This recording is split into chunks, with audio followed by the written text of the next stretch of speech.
अच्छी बातें सुनने से नहीं बदलता है जीवन, लक्ष्य तक पहुंचने के लिए चलना जरूरी है। गौतम बुद्ध रोज अपने शिष्यों को उपदेश देते थे। बुद्ध की ज्ञान की बातें सुनने काफी लोग आते थे। एक व्यक्ति गौतम बुद्ध का प्रवचन सुनने रोज नियम से आता था और उनकी सारी बातें सुनता था। बुद्ध अपने प्रवचनों में क्रोध, अहंकार, लोभ, शत्रुता छोड़ने की बात कहते थे।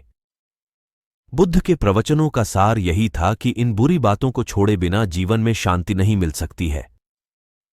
एक दिन उस व्यक्ति ने गौतम बुद्ध से कहा कि तथागत, मैं रोज नियम से आपके प्रवचन सुन रहा हूं, लेकिन मुझे कोई लाभ नहीं मिल रहा है। आपकी सारी बातें सच है, लेकिन मेरे जीवन में इनसे कोई बदलाव नहीं आ रहा है। बुद्ध ने उस व्यक्ति से पूछा कि तुम कहां रहते हो? उसने जवाब दिया कि मैं श्रावस्ती में रहता हूं। बुद्ध ने पूछा, ये जगह यहां से कितनी दूर है? उस व्यक्ति ने जगह की दूरी बताई। इसके बाद बुद्ध ने फिर पूछा, तुम वहां कैसे जाते हो? व्यक्ति ने बताया कि कभी घोड़े पर, कभी बैलगाड़ी पर बैठकर जाता हूं। बुद्ध ने फिर पूछा कि तुम्हें वहां पहुंचने में कितना समय लगता है? व्यक्ति ने पहुंचने का समय भी बता दिया।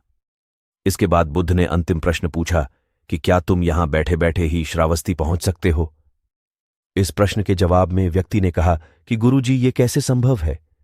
इसके लिए तो चलना पड़ेगा, तभी मैं वहां पहुंच सकता हूं। बुद्ध बोले कि हम चलकर ही हमारे लक्ष्य तक पहुंच सकते हैं। ठीक इसी तरह जब तक हम अच्छी बातों का पालन नहीं करेंगे, उन पर चलेंगे नहीं, तब तक हम पर प्रवचनों का कोई असर नहीं होगा।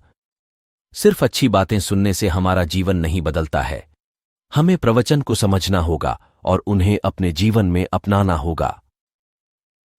व्यक्ति को बुद्ध की बातें समझ आ गईं और उस दिन के बाद उसने भी बुद्ध के बताए मार्ग पर चलना शुरू कर दिया। बुद्ध के प्रवचनों से व्यक्ति की सोच बदल गई और उसका मन शांत हो गया।